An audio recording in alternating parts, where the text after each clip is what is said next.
Hello, everybody. Hope everyone's doing well. Shout outs to the pre-stream chat. I saw Lizzie Babs, Harrow, Speeds. Speeds is here. Hello. Gildark and I having a little back and forth about Magic the Gathering and what color Vrograg would be. I still personally think it would be blue. Just because I like being tricky and neutral. And Onega, how's it going? Hope everyone's doing well. Let me turn down the music. Sorry. I always forget to do that at the beginning of the stream. We're going to be fishing today in Winterspring. I'm very excited because there's a bit of a there's a new quest that was added that I've actually already done on Vrograg, as I want to test it out. I have Shibiji parked, but when we'll do a little fishing, since it's a fishing chat, and then afterwards we'll go check out the quest. It has some pretty neat stuff to it, so we'll go check that out. As far as I am aware, I think this might be the only spot you can really fish in Winterspring. So, here it is. If you don't like the sounds of the hot springs, let me know. I could turn down the sound, but I have to hear my bobber when I'm doing fishing chats. It's a little tough. Maximus. Oh yeah, overcharged lay energy, still not stackable. I don't think it's a leak. Ever since I got like some access into the inner machinations of dev chats and seeing what they're work on, I'm almost positive that that's going to be rectified with Kara coming out. I at least saw a change thing for it, but that's very far out. That's not like going to be happening in the next changelog. You know what I mean? So it's not going to be like that for now, but I think it's going to happen when Kara comes out. And yeah, renovations have finally chilled out downstairs. My landlord was being very nice and letting me know exactly when stuff was happening. Unfortunately, he kept getting contractors to come in on the weekend, and I'm just like, I just don't want to deal with that. Speeds, the new quest is very unique in that the quest giver is actually the radio. The way you get it, make sure you have room in your quest log. That's step 1. Step 2, I believe you need to be level 50 or higher. And step 3 is, and I'll show this when we get to it, but you need to go to your radio, and you just need to tune in to either channel. And when that happens, you'll notice like whatever radio station you tune into is going to be like jammed. So you'll notice in like your main chat, you'll see that you just picked up a quest, and that's the start of it. I've never seen a quest like it, so I'll be excited to do it with everyone later. But for now we fish. Peter McCain, how to manage mana in raids as an LA shaman. Peter, you're talking my language. I could talk LA shaman stuff till I'm blue in the face. Hold on, let me put out a fishing boat. Fishing level is decently high here. So, hopefully a fishing boat would be enough. I don't know, we will see. Also, shouts out to Shagu, who specifically made an add-on called Fishing Boat. You'll never believe what it does. It lets you know the timer until your fishing boat disappears. So my fishing skill is at 387. I think it does need to be 400-ish, so I guess I'll just put on some... maybe not the flesh-eating worms. Is that the only one I have? That is the only one. Oh well. Flesh-eating worms it is.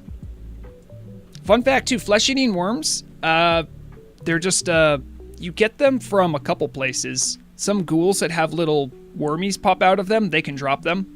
And they're better than night crawlers that normally drop off of ghouls. But they're not as good as the aquadynamic fish attractors.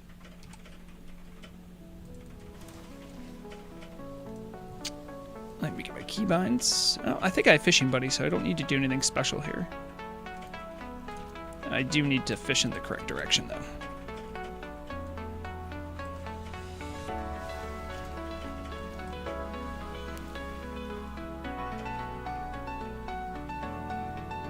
Maximus says, I'm getting beat by a mage consistently in Nax Parse with Wrath of Cenarius Ring, and I so don't want to do the Bug Brain quest to compete. I feel you on that. Excuse me.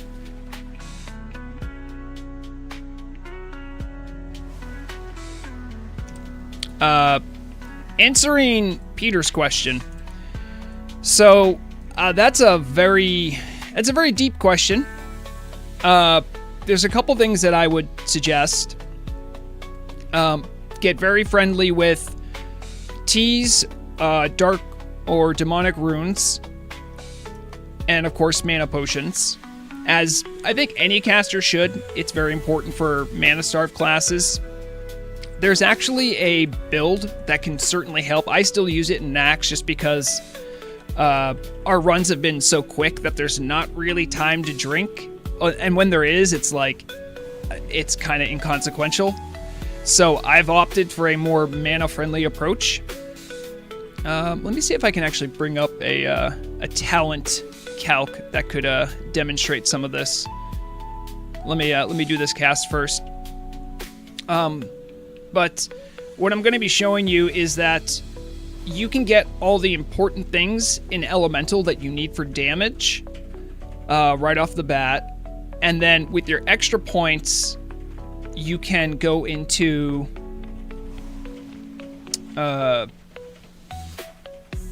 what is that? No, I don't need that. You can go into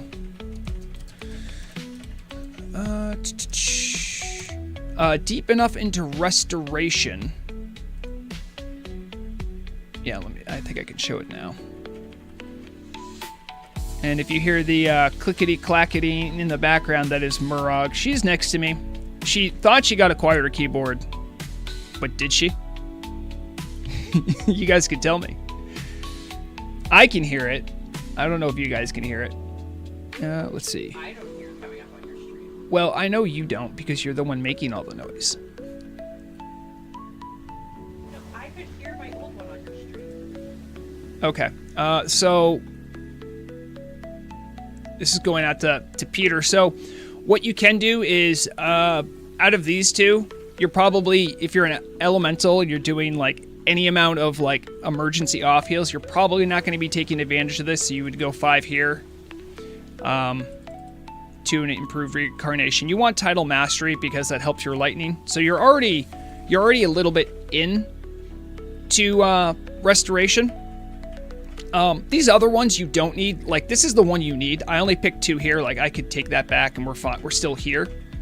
A lot of people who do Elemental think that, hey, I'll grab Ancestral Knowledge, you know, just because it helps your mana cap. But what I would point out is that if you... I'll see what we're working with here. So let's do a standard Elemental... Elemental Focus, Call of Thunder, Call of Flame. I think you have 2 spare ones here. You're going to put that in Fire Totems. Generally, you want that for AoE damage. Flame Guidance is nice, and it also helps your damage of your Fire Totem, so you also want that.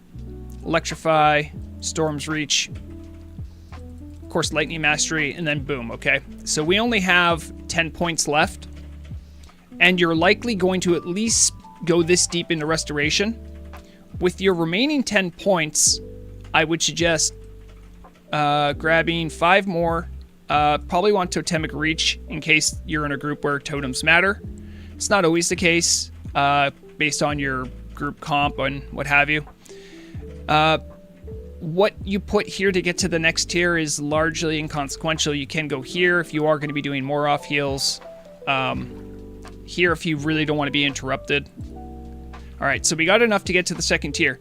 Now, as you'll see, we have 5 points left. You can grab Improved Water Shield. This is the one you want.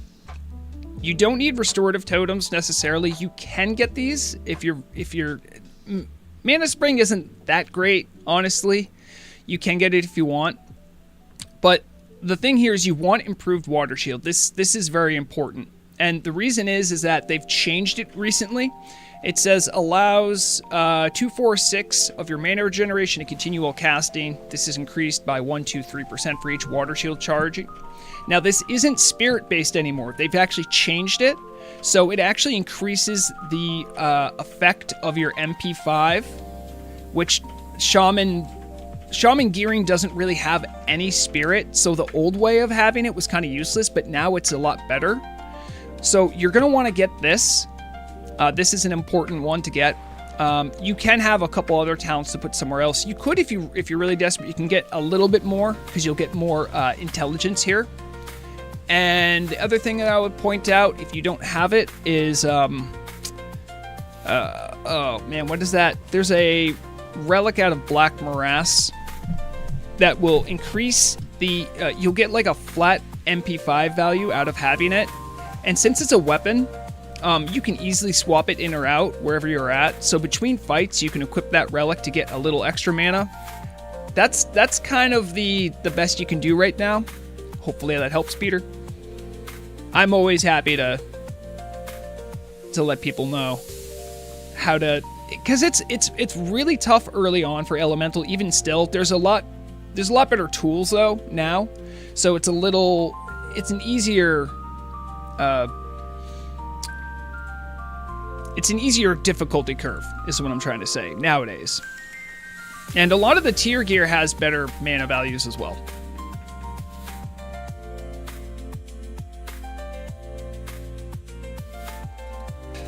That's a good point. Also, Maximus, you can get Sagefish or Nightfin, and those are MP5 foods. Those are very valuable as well, and they will stack with other foods. So, specifically with the MP5 foods, for right now, I don't know if they're going to change it, but you can use your spell damage food. After that buff is on, use your Nightfin or use your other, I forget the name of the fish. I just said it, Sagefish, and you'll have. Nightfin is the better one, but I mean either way. I don't think it works with Sagefish because Sagefish is still a well-fed. Oh, okay, so yeah, all right. It won't stack with Sagefish. Nightfin's just goated. It can stack with another food buff. Currently, demonic runes are on a separate cooldown from T. If you're really into the meta and don't mind a little cheesing, gray area exploit. Demonic runes right now are not sharing the T cooldown, I've been told. Do with that knowledge what you will. Do keep in mind, though, I believe, I could be wrong, but I'm pretty sure demonic and dark runes will not pop a water shield bubble, so you don't get that added benefit, but what are you going to do?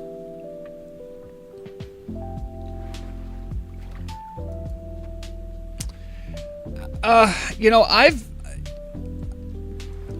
have to admit, when I geared up my Elemental Shaman, I did what a lot of people opt to do, which is heal in the earlier tiers of raiding. Either way, and I'm not going to tell people how to play, but I do think if you're a Shaman specifically, you should have at your disposal a decent heal set. Whether your enhancement elemental is your main, the utility of having either a chain heal bot or someone that can pinch in when you need one, it's very valuable to raid comp, and raid leaders love it. So either way, I personally think that in the earlier tiers, I would focus on getting resto gear, and then you can bid SR off-spec items that are more focused towards damage. You can also pick up other tier tokens, what have you. Nowadays things are a little different because there are tier sets specifically for each one of them. So does make things a bit more difficult. I don't think I've ever used Flask of Distilled Wisdom, and I wouldn't use it unless I was out of mana, because the way it works is it gives you 1,000 mana. So if you're doing okay on mana throughout most of the raid, only use it when you absolutely need to. That way there could be a world where you don't need to use it. I mean, once it's on, so it is what it is, but by the time you get to AQ 40 leveling,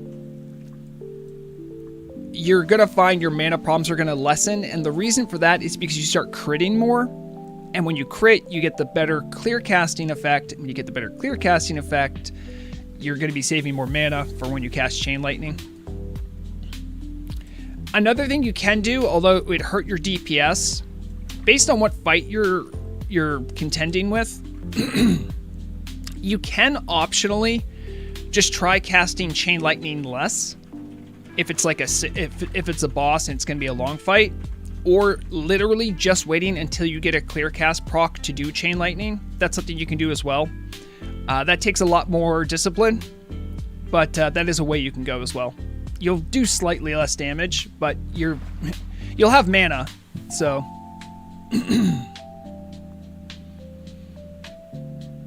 Oh, that's good to know, Maximus. Thanks for that. Sagefish Delight is much cheaper. Yeah, no problem, Peter. And if you ever want, like, you can DM me on Discord too. Like, I won't be offended. I could talk about Elemental Shaman stuff again till I'm blue in the face. I really enjoy Elemental Shaman. And oh, one other thing. If your group has one,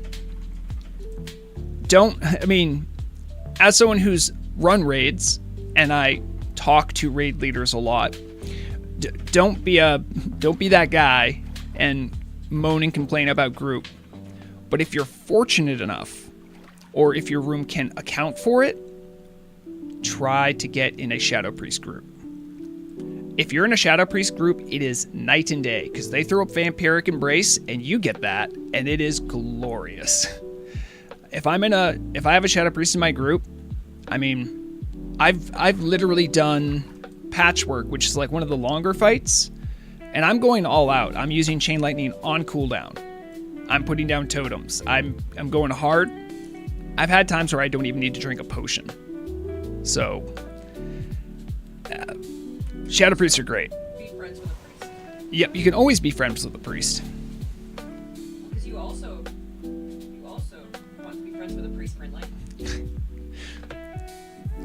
Trying to scam a priest to get a disciplined priest to get their enlightened stuff is tough, but if you can finesse it, go for it. I'm married to one, so sometimes I get a pity one. You're one of our top caster DPS. I demand a 4 crit boon. I am absolutely spoiled in my group. I mean, it helps the fact that I've been raiding with Blackwing Guards since 2022. So, you know, I got that kind of clout. But, you know, I'm either group 1 or 2 on Lotheb. I'm normally in a group with a Boomkin. It helps if we don't have tons of mages or warlocks. So it's like, we'll just throw Greg in there. It's no big deal. Boomkins do help just a crit aura.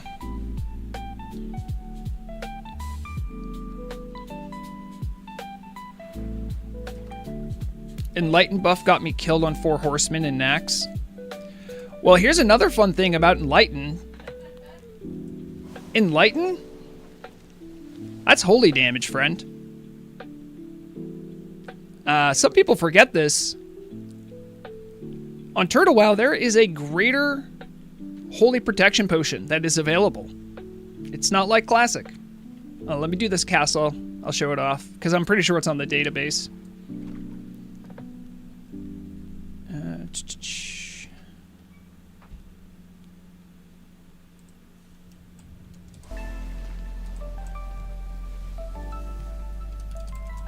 Greater Holy? Right here. If you're doing 4 horsemen, it's a bit of a meme, but this is valuable. Even if you don't get damage from a disciplined priest hitting you with holy damage, this is good for Zeliek.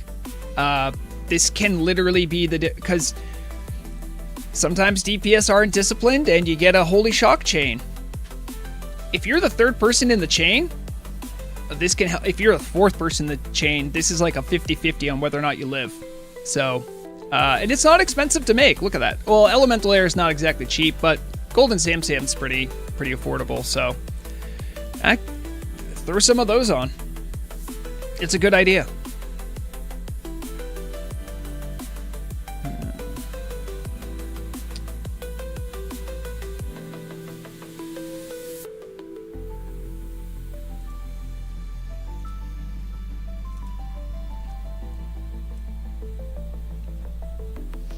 Yeah, Elemental Air has fluctuated in value. Part of the reason it's valuable is for people trying to get exalted with the Centaur reps over in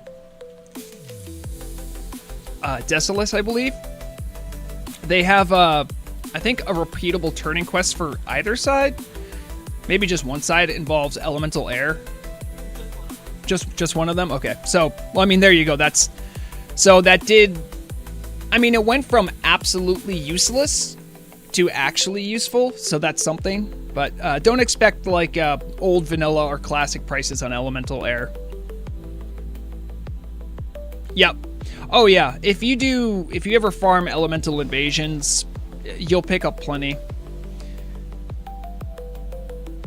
It's a shame that. I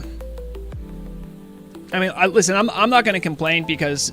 Elemental Earth is way more doable now, but over here my transmutes, right? You can make Elemental Earth out of Core of Earth. It's just a shame that Elemental... what's it? I think it's like Breath of Air, right? So you have Globe of Water, now makes Elemental Water. Fire used to, but it's a rep recipe to learn, so it's kind of tough to get, but makes Elemental Fire, and Earth makes Elemental Earth. But there's nothing to make Elemental Air. I think they didn't put it in because Elemental Air is used for so few things. But I think for completion's sake, maybe they should put it in. Because I'll tell you what, Breath of Air is usually dirt cheap. By the way, Maxim, I literally don't even know what ads do.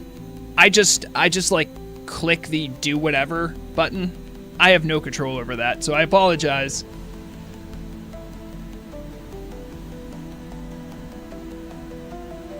If you said there's a holy prot potion is from, I didn't see it. Oh, so yeah, no, there is. I actually don't know where it comes from. I have it, but I probably learned it like 2 years ago. Don't remember where it came from. It's over on. Oh, it's like you just buy it?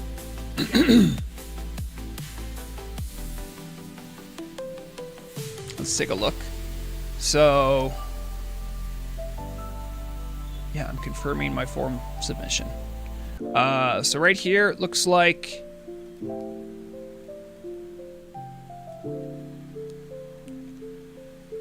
Horde got one. Look for it on the auction house. It is infinite stock, so it's probably decently priced. Apparently, you can only get it in Undercity. That's hilarious. Horde, we finally got one. We did it, guys. We did it. That makes up for all the arcane resistance they get through their Dalaran rep. No, it doesn't. I'll take a look right now, actually.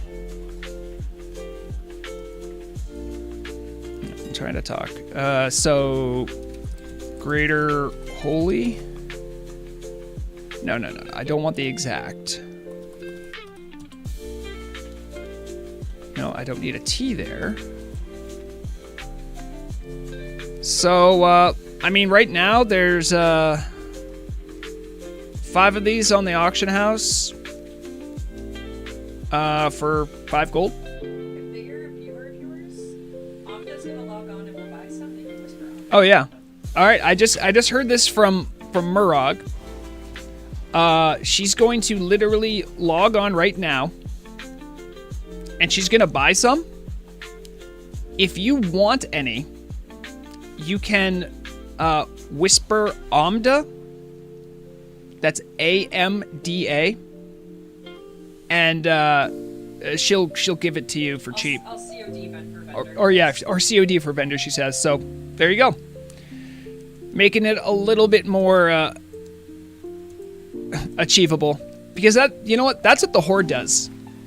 We'll giggle at the things we have that are unique to us, but we'll gladly help our allies, because the Horde is about togetherness, about friendship, not about division.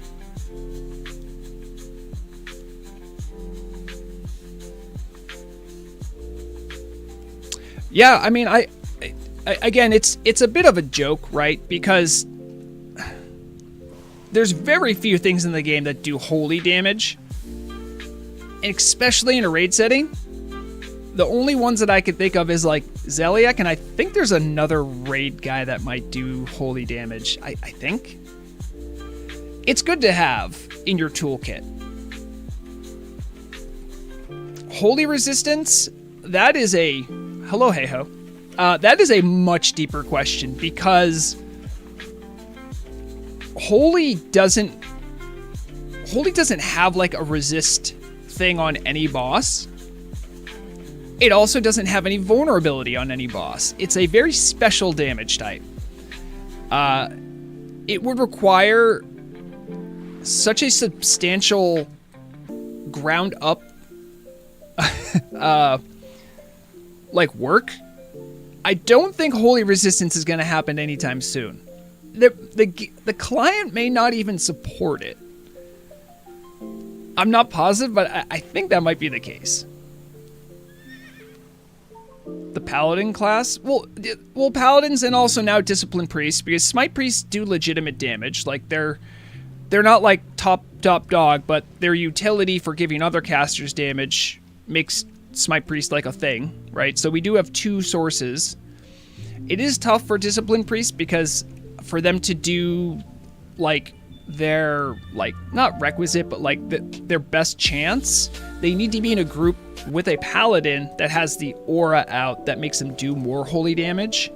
So that's like a hard limitation that they're going to have until that's changed or allowed through something else. Is that Rage Lisa? Oh, Mana Lisa has a warrior now. Excellent choice, by the way. Wait. Yep, it is a troll. Excellent choice. I'm sorry, the fog is killing me. But I can't fish any other direction without being on the boat. Oh, wait, no. It's very low. Oh, yes, that's right. The chain damage, that was the one I was thinking of, Maximus. The damage from Snake Boss in ZG. That is another source of holy damage. It's very rare that even goes off with most groups, even lesser geared groups. Getting smacked by that is it happens. It's usually a surprise. I haven't been hit by it in so long, but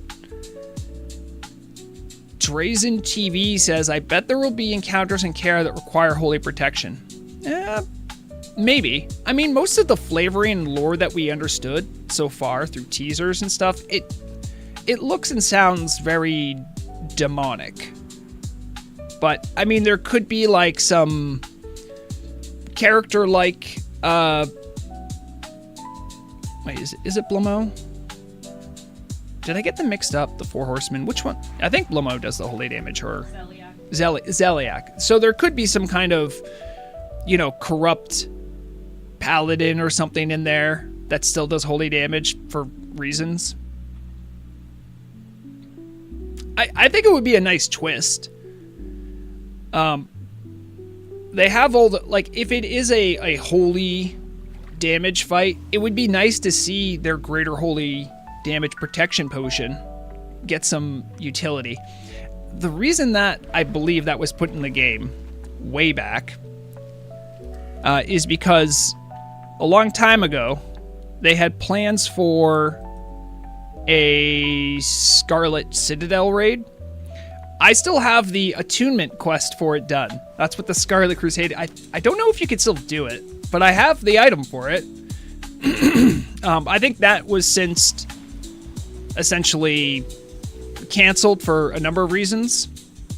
The scuttlebutt was that they were just going to use what was essentially an area that was designed for 5 people for 40 people.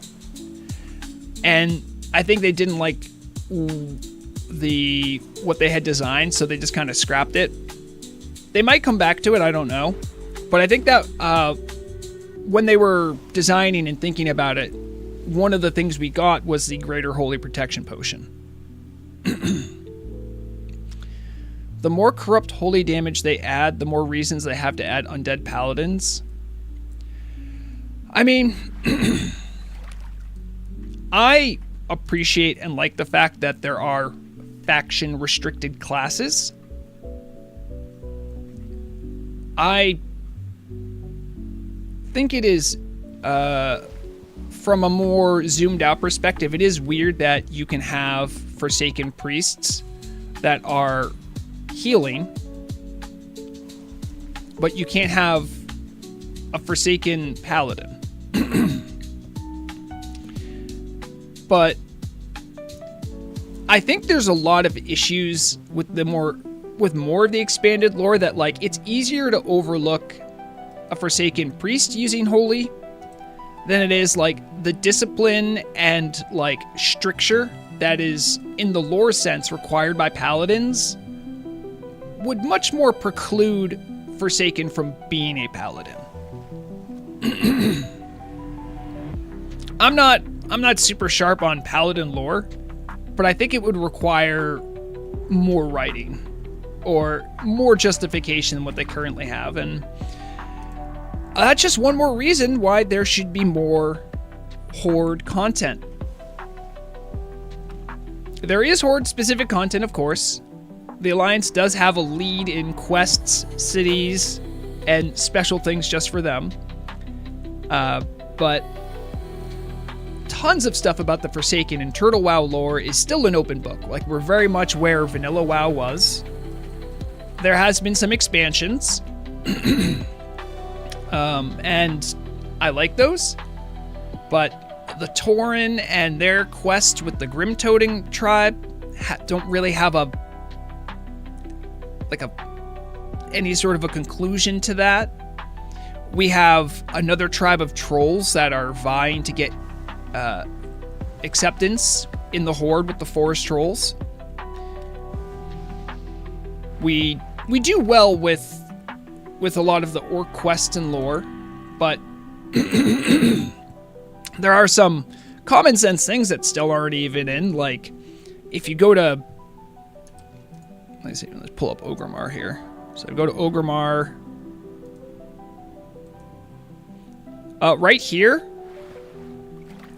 on the map, if you go to Orgrimmar, if you played Horde, you'd know this. If you haven't, then, you know, you can check it out pretty easily. But in Orgrimmar, there's literally like almost like a fight pit arena that PCs can't walk into.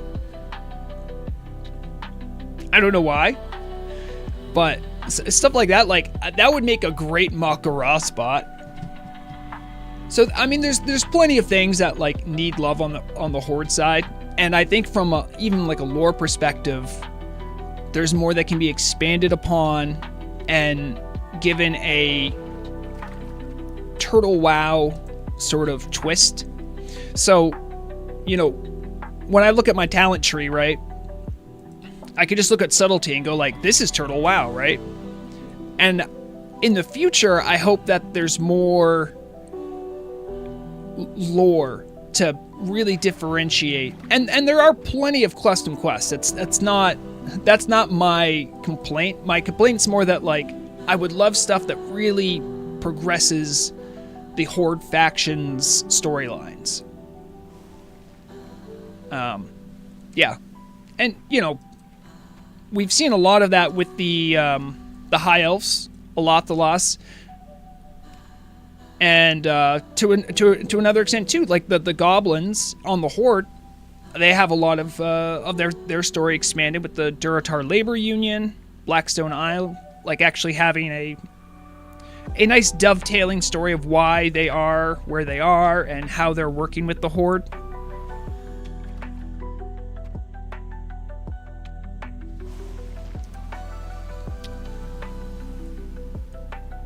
The whole thing with undead using holy to get healing is...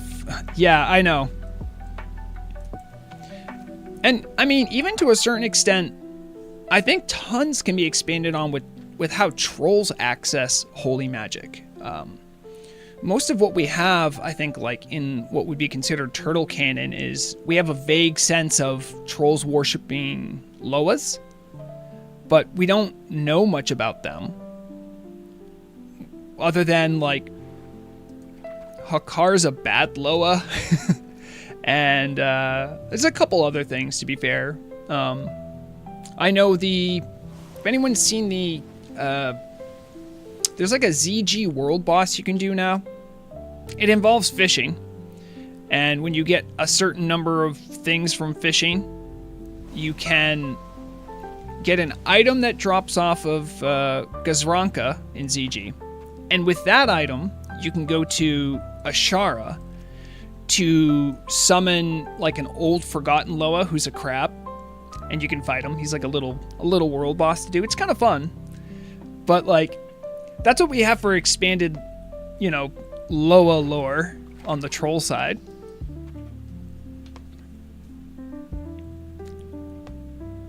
That item is so rare. Which one, Lizzie Babs? The one that drops off of Gazranka, that I think, like, I don't know, it's like a 30. You have to do the quest to be eligible to even have it show up. No, it'll just drop. Oh, okay, there you go. Maybe they changed how much it drops, but it's still something. The middle fragment. That's what it is. It's nice, though, because it gives an additional reason to do Gazranka. Like, most groups will do it for... People want the real if you're doing tanking on 4 horsemen. There's always a chance at Tome Polymorph Turtle, which is always valuable. And now there's a chance also to get the middle fragment. And then from the middle fragment, you can do an additional boss outside of ZG for other lore and cosmetic items. So I think that's great.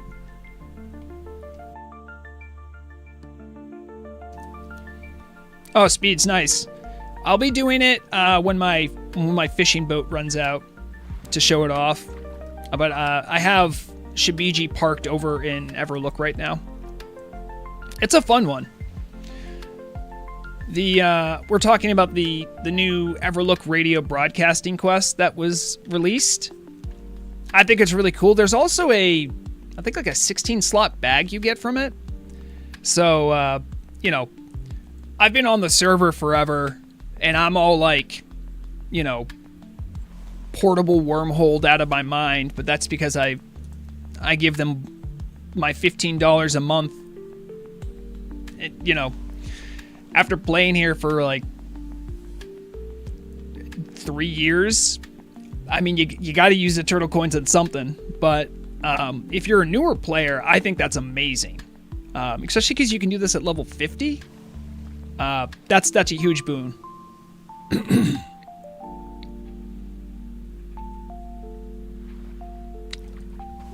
Quirky says, I think using Tyr's Hand, New Avalon, would be a better area to set up an instance raid.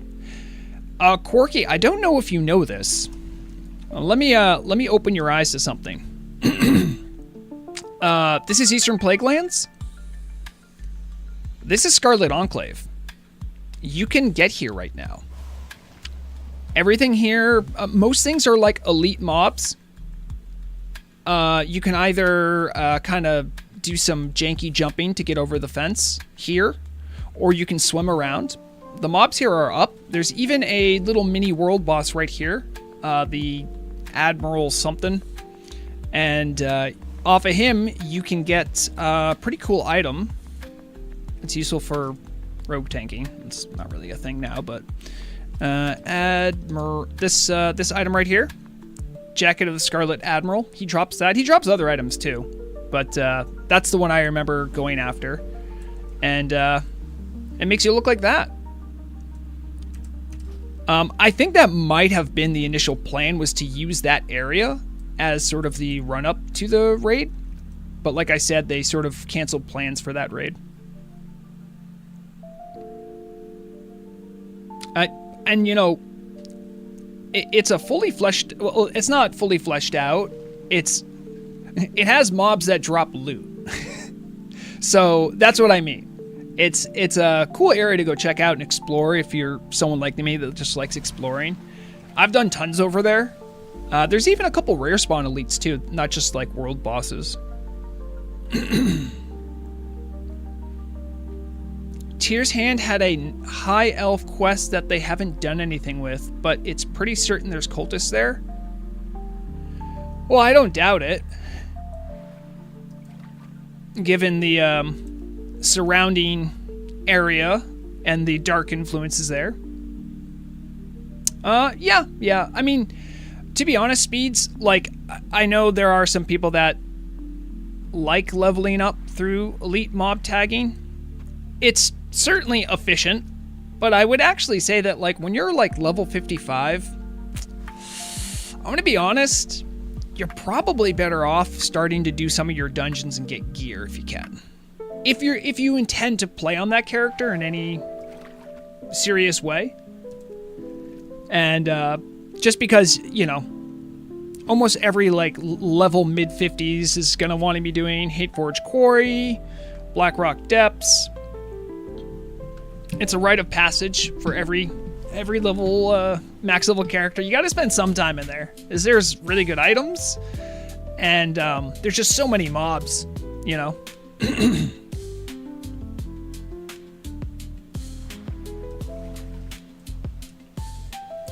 Looks like, based on what I'm seeing from Fishing Buddy here, for research purposes, about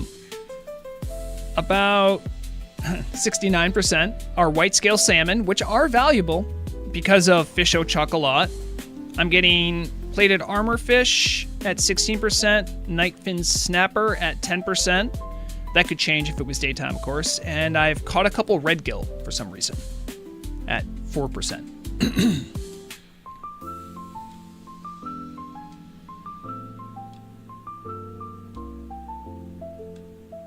If you're getting mob tagged, you can still... Okay, so even if you get mob tagged to level 55, you still need to do a Blackrock Depths to get attuned. I suppose you could do a lava jump and not really do it. It's kind of a bummer because anyone who's been on the server long enough, you probably know that guy who, you know, seemingly overnight has like a new level 60, and they're taking them to raid. And then you'll need them to do something, and they'll be like, I don't know how to do that.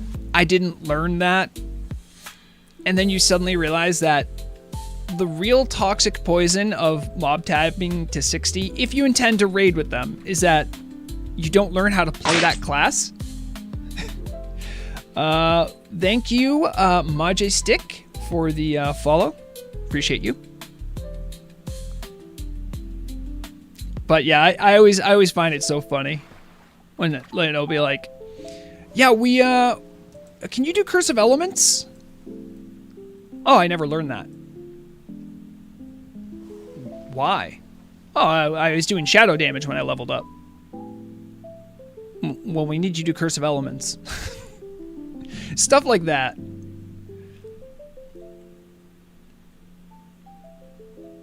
Lava Jump Emperor runs hurt me to my very core. Yeah. Oh, also, the other thing that, again, I'm not trying to tell people how to play the game, but the actual gold per hour you can get from just killing stuff in Blackrock Depths is actually decent. Like, if you have limited time to play, I get that, but I mean, especially if you have like a disenchanter for blues you don't need, you're passing around shards. I mean, selling off any greens you don't need. It's decent money. And I still to this day find the storyline about the Dark Iron Dwarves to be pretty compelling. How the Emperor there has seemingly kidnapped a dwarven princess who in truth wants to be there and wants to help forge peace and an alliance with her people, with the Dark Iron Dwarves. That's a great storyline. I say that as a Horde player who like our breadcrumb quests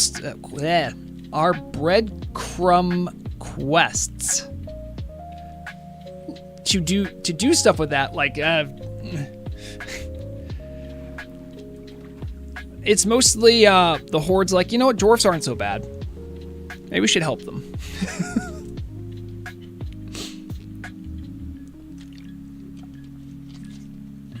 No oranges, for example. I mean, I can understand that because you still got to do an AQ 20. You know, if you're a fresh 60, that means you probably haven't done many raids. You still got to get the drop off of the obsidian dude in AQ 20. Turtle was meant to go slow, but I still think there's room for people who want to go fast. I know it cheapens the experience for new players, but I think it's for people with, yeah, exactly. Like, and that's why I always say, like, I'm not going to tell people how to enjoy the game. But I think after all the experiences I've had, the best way, in my estimation, and certainly for new players, to enjoy Turtle WoW would be with slow and steady mode. It's also very profitable for you, and it gives you tons of stuff you can't get anywhere else. So I would suggest that personally. You know, if you're some sort of, you know, cynical raid logger, you're probably not going to do that. But I'd say as long as you're having fun, enjoy. Helping the dwarves is great, but Hands of the Exalted Herald, I mean, yeah. Thank you. It is Moam. That is. Yeah, those are big gloves. Those are. Oh, you have to do that by killing the princess? You have to save the princess, and then you get them from killing her after you've saved her. Oh, okay. Yeah, I haven't. I don't think I've ever. I mean, because when I geared up Obomsawin like an age ago, I think there were just. I got like better healing gloves, like those bind on equip ones that just drop off of the elemental lords in Silithus. So I was okay for gloves because I got like a male, like the abyssal male gloves of restoration. So I didn't really need any other pre-raid bis gloves.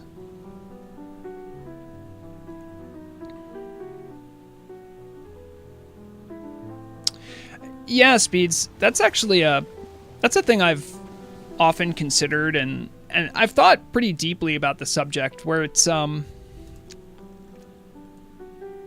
part of like what attracts people, I think, to games like, you know, classic WoW, Turtle WoW, is the investment of time it requires to do stuff.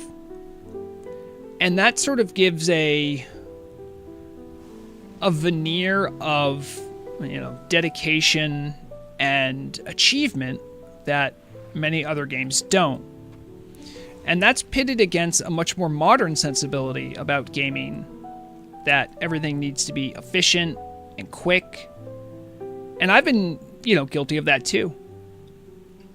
But I definitely think there's a world where they can coexist.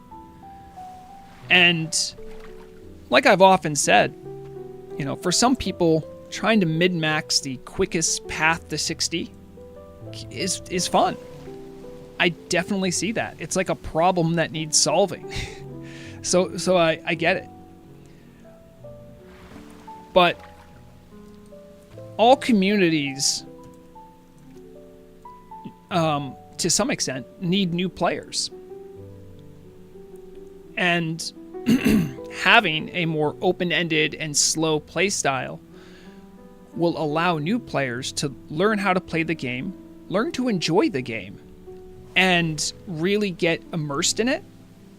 And so having both available, I think, is what makes games like this very appealing.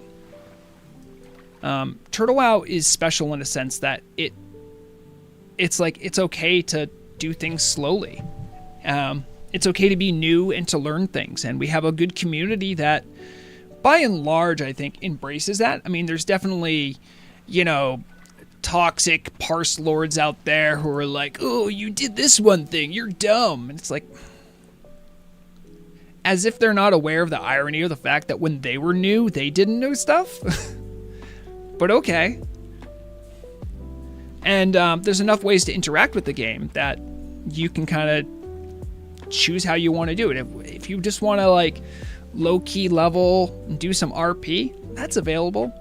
If you want a mob tag, get something to 60 and then try using a new class in a raid, you could do that too.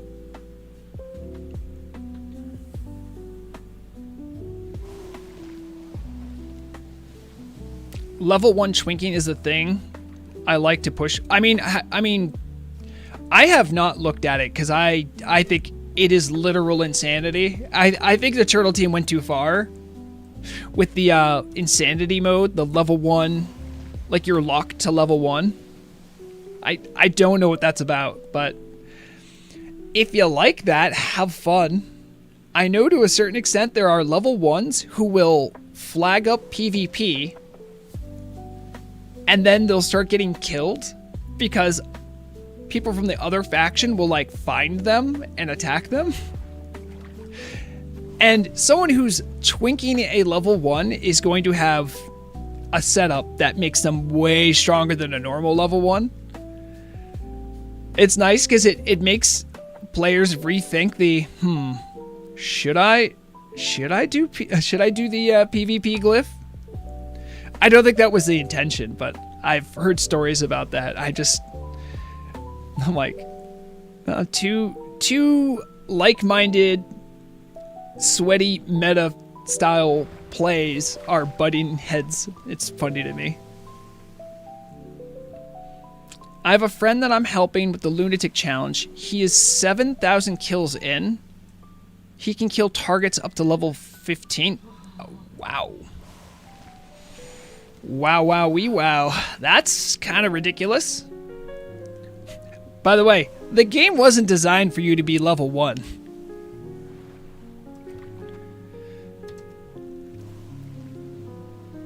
Like, I think, like, all the spellcasters, your level 1 spells take, like, a second to cast.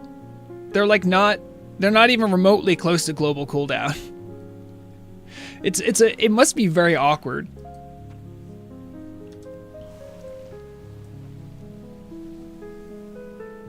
The highest I've got is 21, but they weren't really fighting back. I mean, if that's the case, anyone could kill anybody, but yeah. A level 1 attacking a level 60. If they're not fighting back and the level 60 is just AFK, yeah, you could kill them. It'll take a while because you're not going to hit them, but there's always a 1 in 100 chance that you will.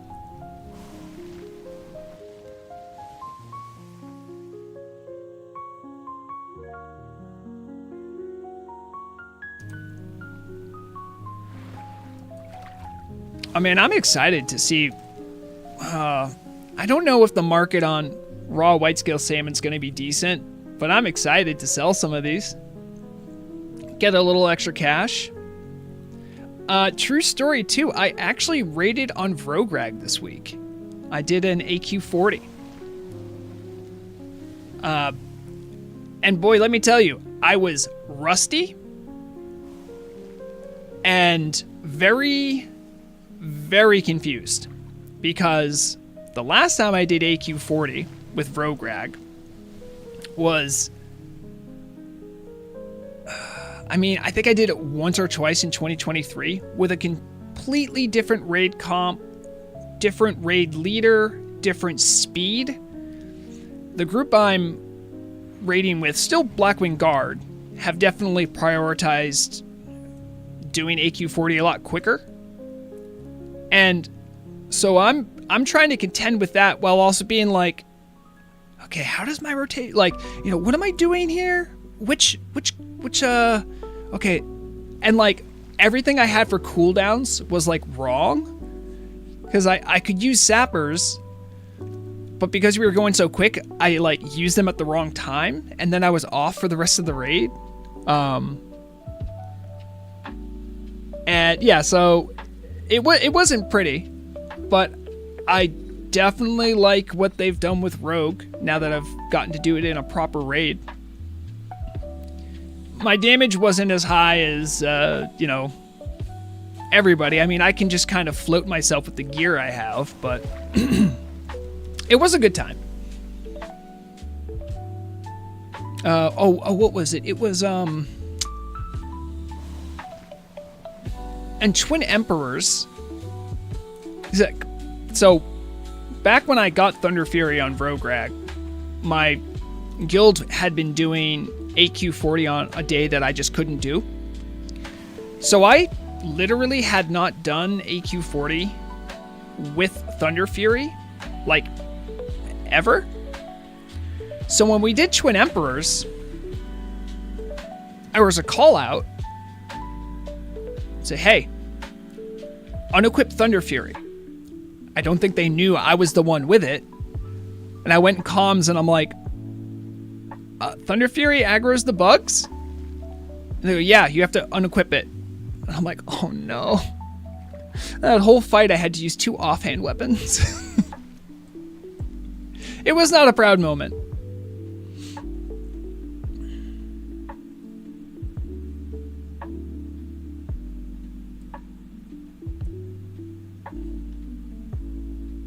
Huh, someone's asking for Luber's jump run enjoyers. What does a lower Blackrock Spire jump run look like? Where do you jump from?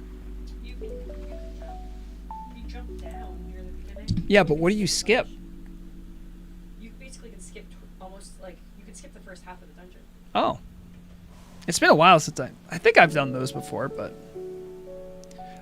yeah, speeds. My weapon setup on Vrograg, I stopped playing him in raid when I was really getting burned down on Rogue, but I stopped playing him when I got Iblis, and so I got Thunder Fury. It procs a lock. I know it's a quicker weapon, but it's a very good main hand to have. My next best main hand weapon would be Ancient Karaji Ripper. I never got Gressel, never got the Hungering Cold. So that's actually what I use in raid. It is, if you have a better main hand weapon, you should use it, because Thunder Fury is definitely a better offhand weapon.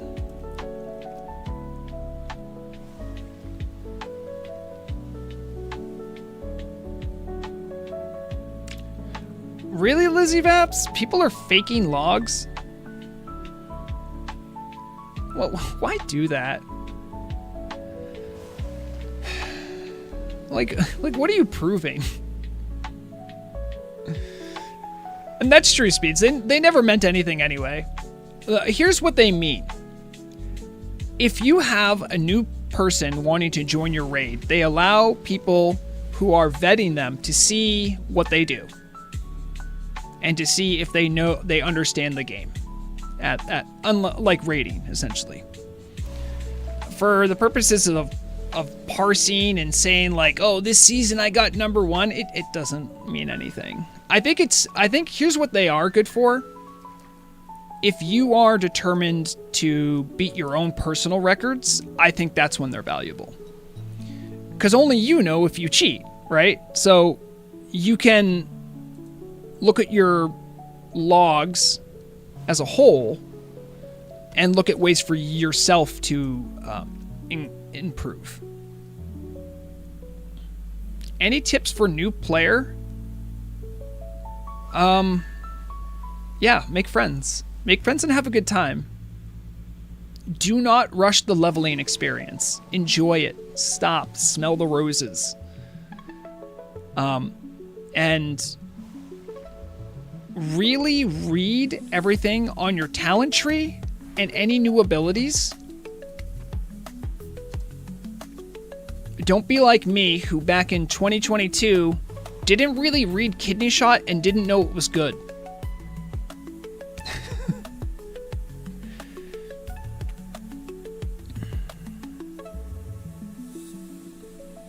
And I'm trying to think of anything I would tell for new players.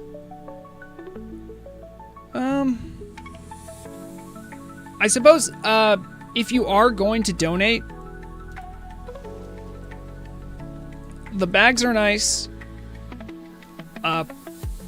Mobile bank is nice, and the mobile repair bot are nice, and should probably be some of the first stuff you get if you're going to donate.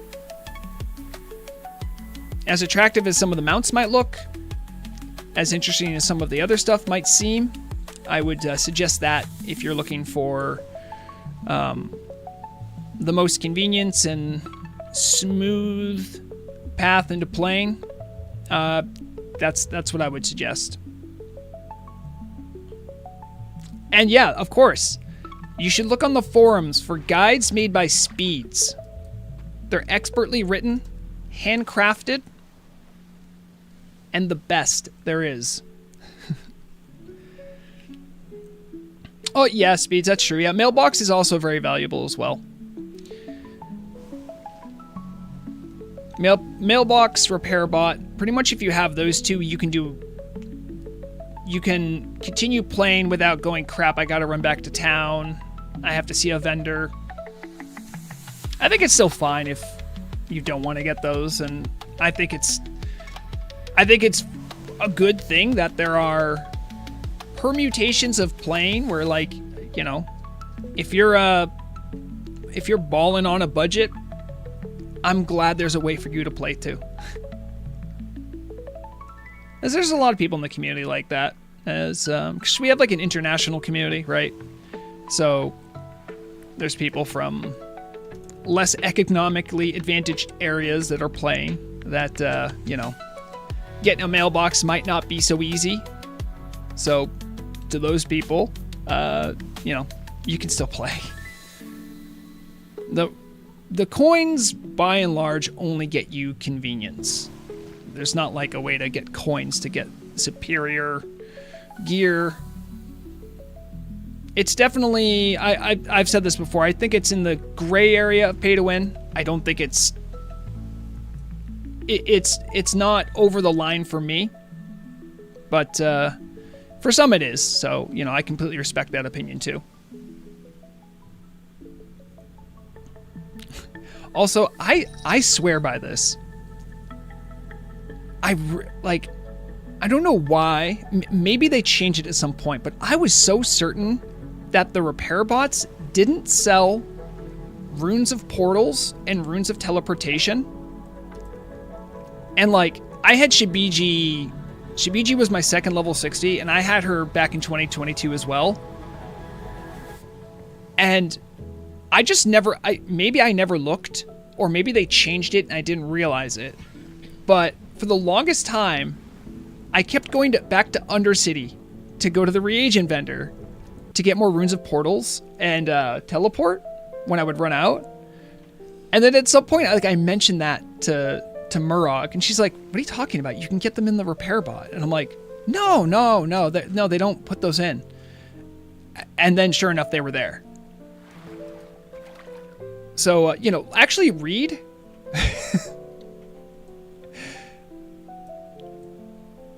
I think it does, Lizzie Babs. For some reason, I just assumed it didn't on Shibiji. Yeah, exactly. There's a lot of wait what moments you'll have in Turtle WoW. No matter how long you've played here. Yeah, I've played here for a long time. That was... Oh, no, my game just crashed. Hold on. Well, actually, that worked out. Hold on. I gotta... Where's my game?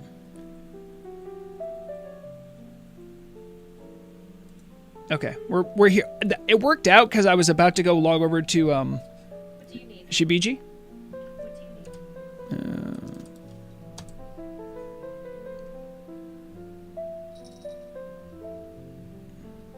need? You should bother tagging. If you're keeping your racials, then the thing bugged out, not intended. Huh? I wish it sold general goods as well. Yeah. I have been, I've been bugging the team about, so hold on, let me get signed on to Shibiji and then of course I have like super complex passwords, so I have to use Bitwarden to store them. Okay, and we can bring the game back up. There it is. Sorry about that. So in the store, there were 2 new pets added. Let me show this off. So make sure I don't skip it. So this is new. You can have a blacksmith, anvil, and forge, and all that stuff. That's really good because if you're on Horde side, you know how annoying... Actually, I think every blacksmith is annoyed by having to walk over to go get to their anvil. This is another Hearthstone. These are the 2 that made me lose my mind. So if you're a hunter, you can get this guy, and he'll have ammunition, and then the rest of the normal vendor bot stuff. If you get... this guy is... he is a stable pet vendor. Okay. And then this guy sells ammunition. If anyone here has ever played Rogue, there are places you have to go to get poison reagents. You either go to Undercity or Ugramar, and you gotta go to one specific vendor who has what you need. And I was looking at these going like, wait, you gave hunters 2 ways to deal with like their specific class mechanics? I mean, I guess to a certain extent, some melee might need ammunition. It's a lot more rare. But you didn't get a poison vendor in for rogues? You're killing me. You're killing me there. They also have a portable Moonwell and a portable T-Mog person. So almost anything that you would specifically need to do in a city, you still need to go to a city to do, except for... Oh, sorry. You don't need to go to a city if you had some of these, right? But the things you still need to go to a city for are general goods and poison vendor. I think you still have to do that. And I suppose you still have to go there for trainers. You can't learn new abilities. You can also sell to the squire, but not the repair bot. You can sell to the repair bot. Gildark, what are you talking about? Oh, that's the wrong one.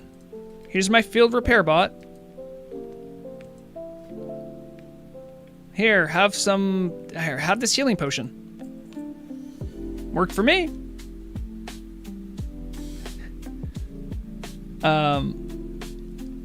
I don't think you can smelt dark iron. I'm assuming you can't. You can repair on the squire. Oh, I see. Yeah, I know. I don't understand that either. All right. So, I'm going to be showing off a special little thing here. This is the it's the Everlook radio quest. For anyone that didn't see the announcement about this or is looking for the quest for it, here's how you get it. Step 1 is make sure you have room in your quest log, right? I have room right here. 13 out of 20. you need to go to, you need to find your little Everlook radio icon. And see how I don't currently have it tuned in? I'm going to keep the volume down on this because it might be playing copywritten music. When you do this, tune in. You hear that noise? It's like I just got a quest. I'm going to tune out. You can't see it right here, but if we look at my quest log, in Winterspring, I now have something called an unusual interference. And it says, travel to the Everlook broadcasting in Everlook Winterspring. Shortly after the first few broadcasts, the program suddenly gets cut off and is replaced by a strange and ominous interference. It didn't last long, as it was over as quickly as it appeared. Now all you hear is mind-numbing static that drills deep into your ears. Clearly not sent by Zappo Zaplast or any of his guests. You are puzzled by what you just witnessed, intrigued by the whole scenario. You decide to pay the radio goblin himself a visit in Everlook. That's why we're starting here in Everlook. For those who don't know,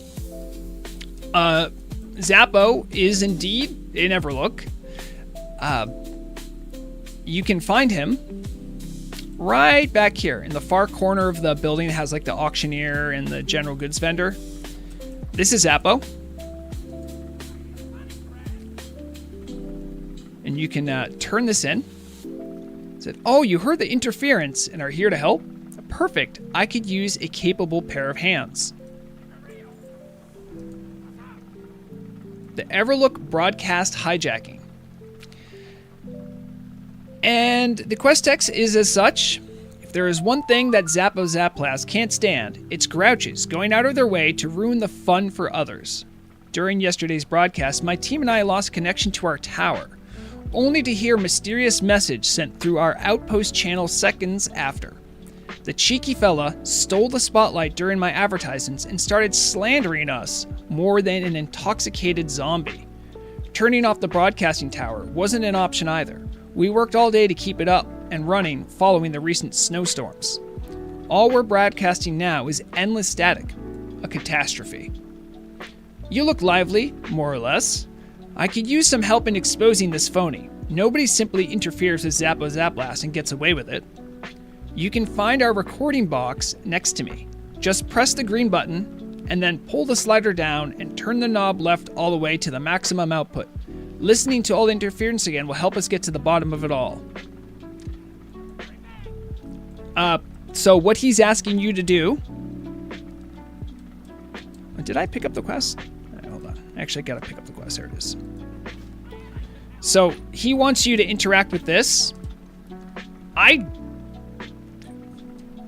read this. I don't know what I did. I suppose I could read the quest. Hold on, I'm bad at reading quests. I mean, I read it out loud, but I wasn't really, like, absorbing it. Press the green button, then pull the slider down, and turn the knob left all the way to get the maximum output.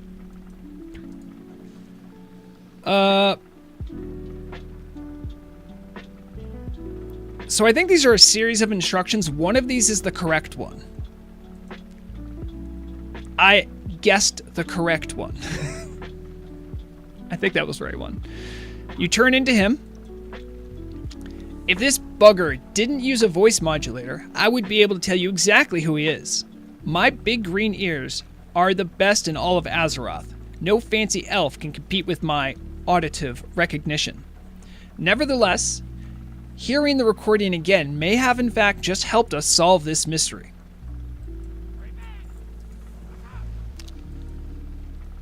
So from here, they started the quest Crashing Waves, Screeching Thunder. As you two were listening to the recording, I noticed a distinct sound. No, two distinct sounds. Even I hadn't realized before. It seems the modulator only altered the goon's voice, but not the entire input channel. What an amateur. More clueless than a Forsaken seeking life insurance. You see, I can remember any sound I hear, and what I recognized wasn't just any ordinary noise. The others and I went on a journey to gather some impressions for our diverse broadcasting just a few days ago. One of the places we ventured to were the Amber Hills of Ashara. It was precisely the northern cliffs where the hijacker chose to intercept our radio. Impressive, you say? I know, but that's Zappo Zaplast for you. An adventurer like you could earn some fine coin if you could venture there and confront the fella. Search with a typo. It shouldn't be an E there. Search the northeastern cliffs. That's where the sound is crashing. That's where the sound of crashing waves and screeching hippogriffs are most prominent. Find the Everlook Broadcasting hijacker. Zappo suggests searching northeastern Ashara. Okay, lovely. Horde people rejoice. It's definitely quicker for me to teleport to Ogremar and then go there. Can you repair on the Squire? Oh, yeah, I gotcha. Fruitcake vendor when?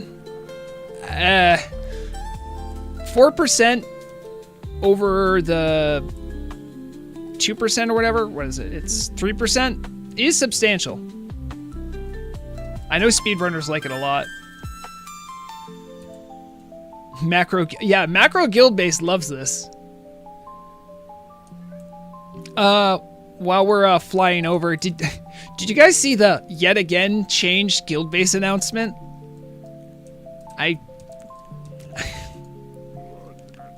Hold on, let me bring it up.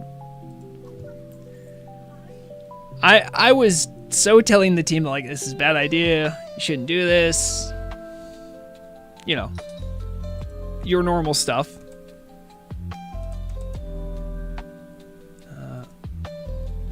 So right here, I think this is the one. Pre-existing guild bases can apply to have an innkeeper added to their base. Do note that this innkeeper would allow any guild to set a teleport to that base. So that was like the first thing we heard, and everyone was like, oh good, if you have a guild base, you won't lose it, you'll just have an innkeeper. But then there was more developments over the week. Setting your guild space is a one-time cost, okay. There is no limit to how many guilds can use one tavern. These taverns will serve as a new location for guild tabards to teleport to. Now that's slightly different. It does seem now that like guilds that have guild bases aren't going to lose the ability to tabard to their guilds at all. And shoutouts to every time they try doing something with guild bases, the community always does this. Like, what are you doing? But so stay tuned to more stuff happening with that, I guess. We'll see what they limp into the barn with.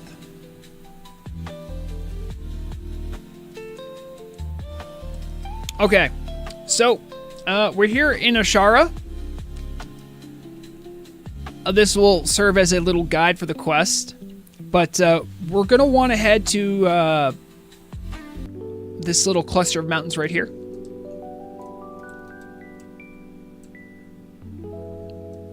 Can we please get an innkeeper at ZG entrance? Gildark, I mean, come on. Like,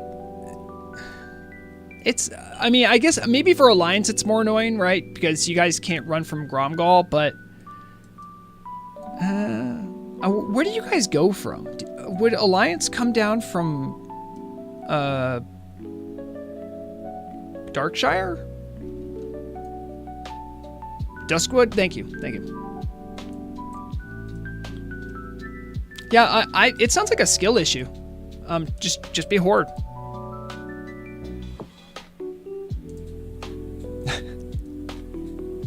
Yeah, I mean, that's all I'm saying.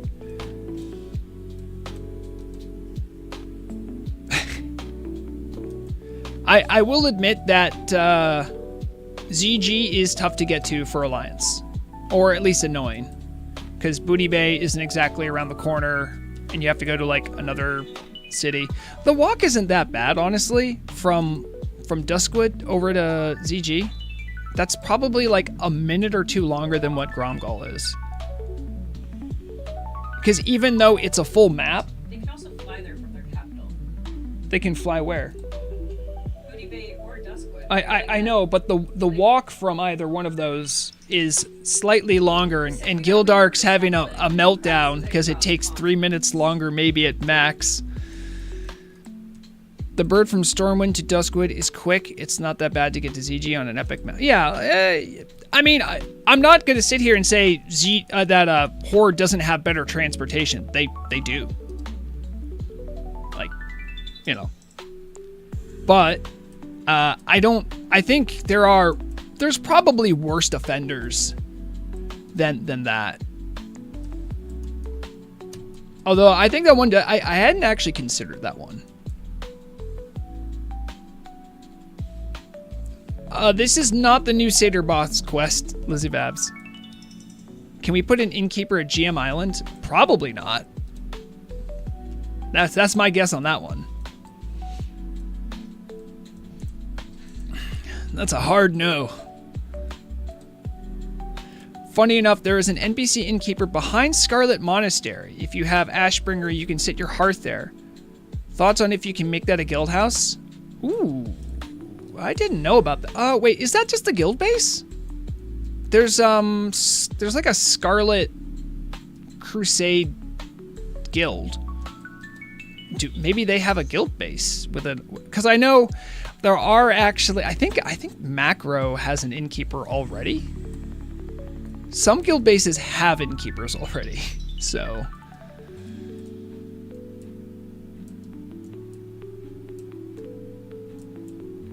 All right, so just to help people out, kind of get you guys oriented with where we're at. So you'll see in the map here where there's kind of a bit of a cleft. I'm right around 6016 for coordinates. When you look due north, you'll see a cluster of like little tents that weren't there before. That's what you want to go check out.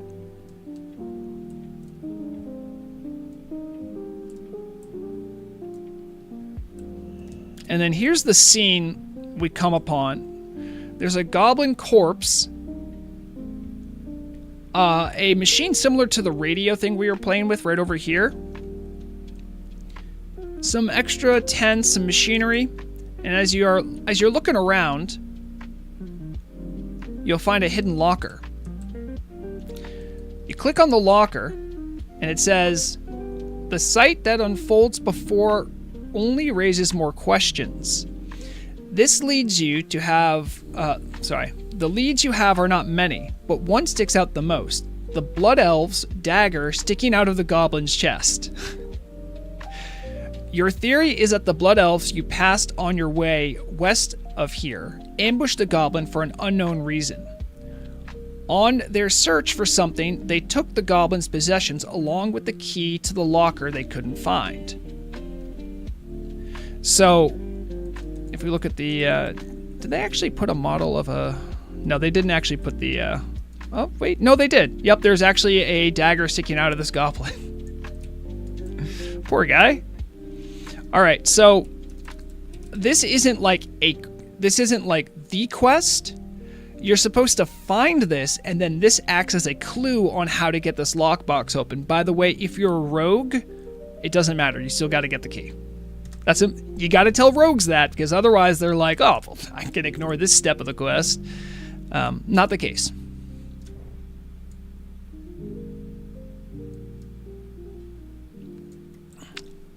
Oh, wait, he had 7k health? Oh, dang. Those are strong blood elves. I think the blood elves are over here. Yeah.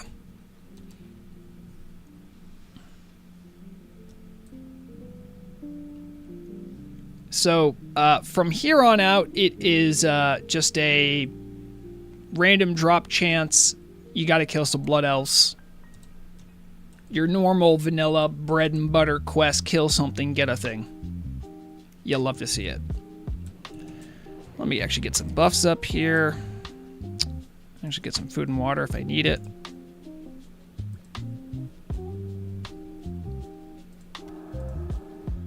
I'm currently in like a deep frost spec for like no reason.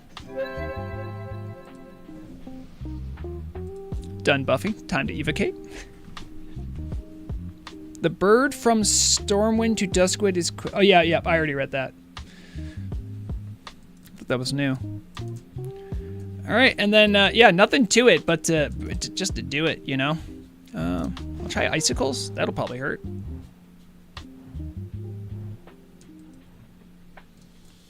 Icicles is great.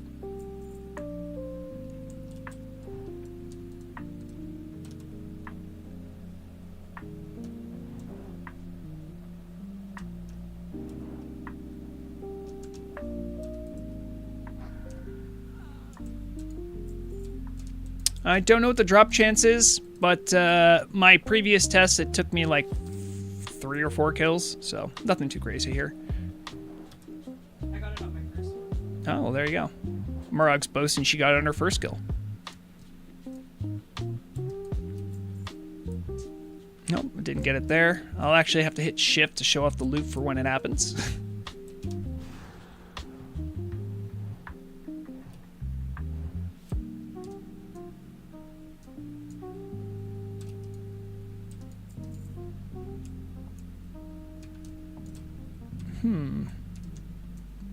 I think I could just nuke these guys down. I could probably just nuke them down.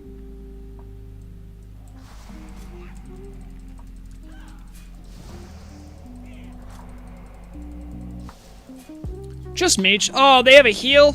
You didn't say you had a heal. Here, take a full shatter combo. Yay. Okay.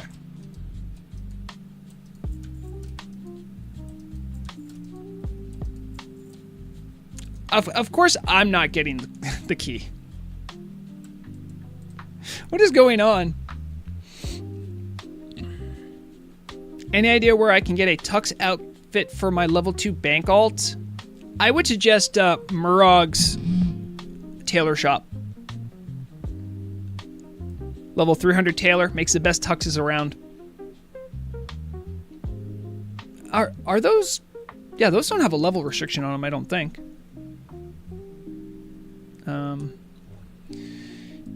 Technically, if you got a lot of gold, you can try Serendipity's shop in Stormwind or Undercity, whatever your go-to is.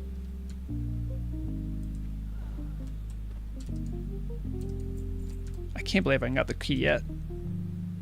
Maybe it was the ones up on the hill that I killed, so I'm gonna go over on the hill.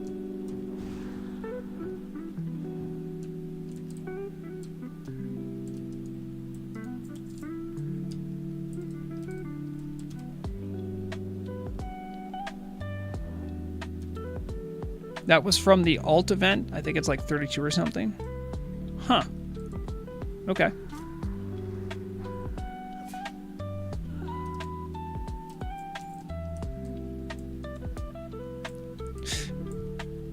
Why is it? Did I pick it up and not notice it? No. This is so weird.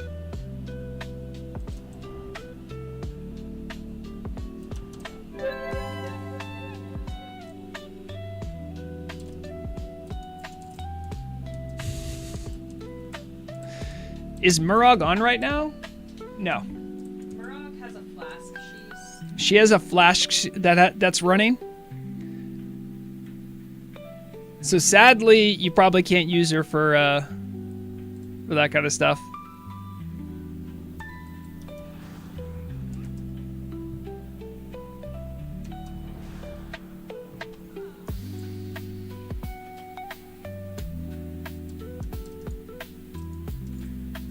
Where's the key? I've not had it take this long ever. Oh no, what if it's broken? Don't be broken, please. Just one time, Turtle Wow. Just one time.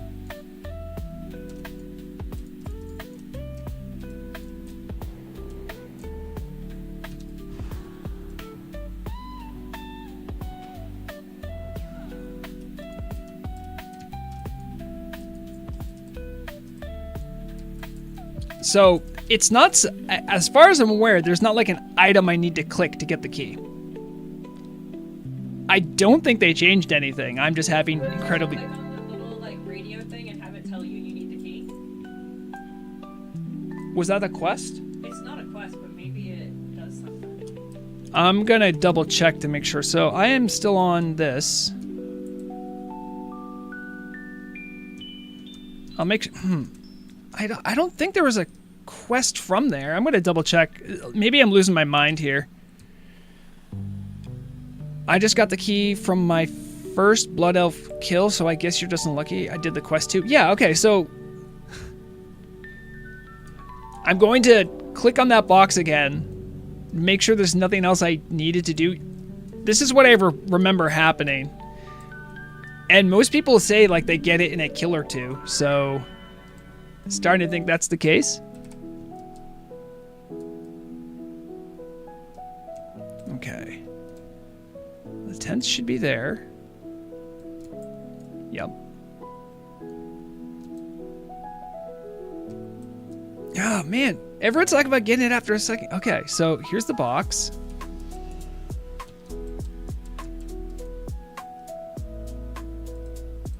Required item. There's nothing I need to do here to like pick up a quest or anything like that.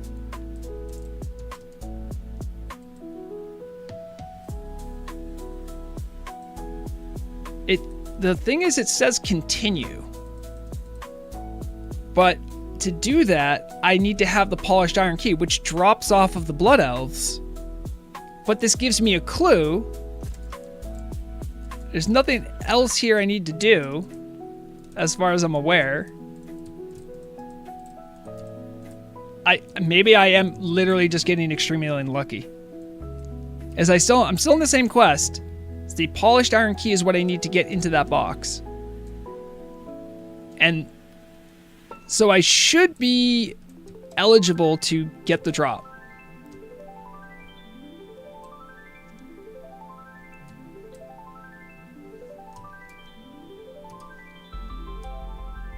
I just like gaslit myself out of like doing it. I'm like, no, it's impossible.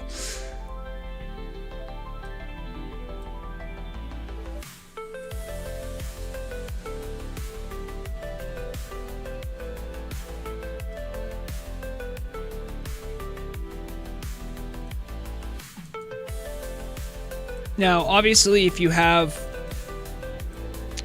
PF Quest, I don't think it's updated to show this. So, keep that in mind. These should be the Blood Elves that drop it. There it is. Okay, so you take down... It shouldn't take as long as it did for me, but polished iron key right there. That's so weird. I'd love to know what the drop chance is. So then you're going to take the key. You're going to run back over to the tent area.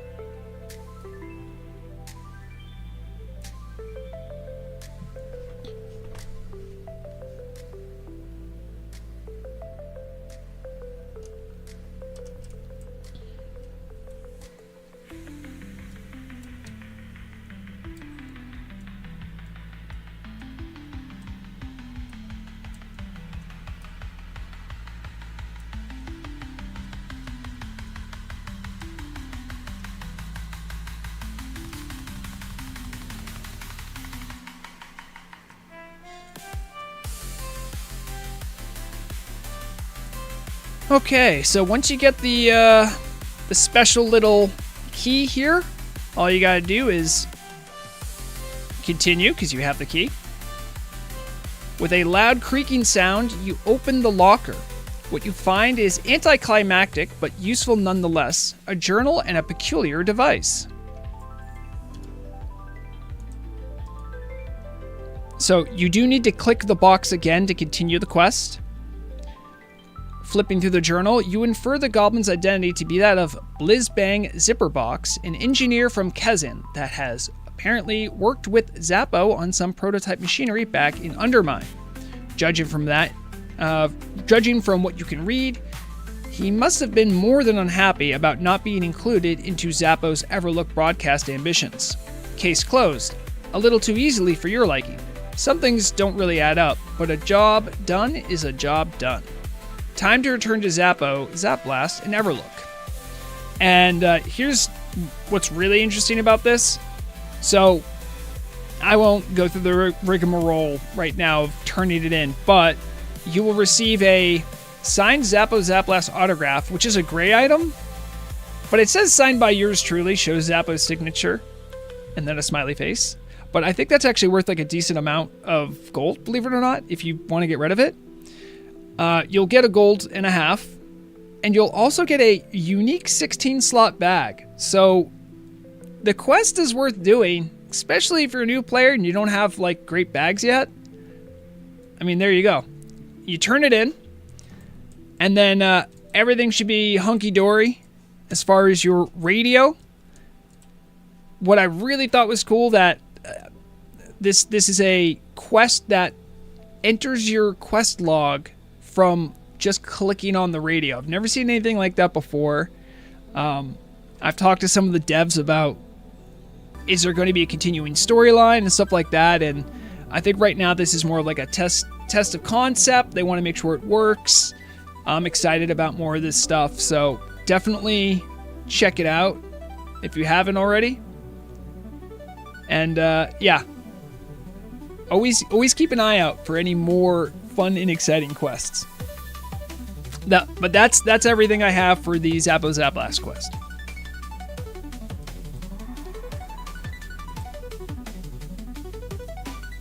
All right, so let's see. Yep. So it was definitely a shorter stream today, but I didn't pretty much.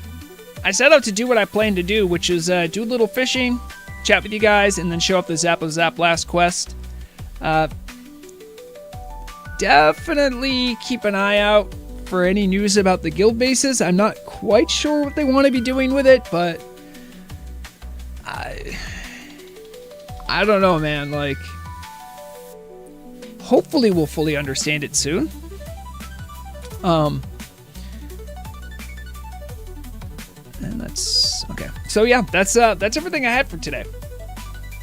For anyone who dropped by and was chatting, thank you very much. I hope you have a great weekend. I will be back with I've been enjoying doing the Tuesday streams where I go over all the news items, so I'll probably be doing that again this Tuesday. So if you want to catch me live again, you can probably catch me there. For the rest of my weekend, I'll probably have to write another radio script, so I'll listen to the radio if you enjoy listening to the news on the radio. And yeah, that's everything I got for now. So everybody take care of yourself.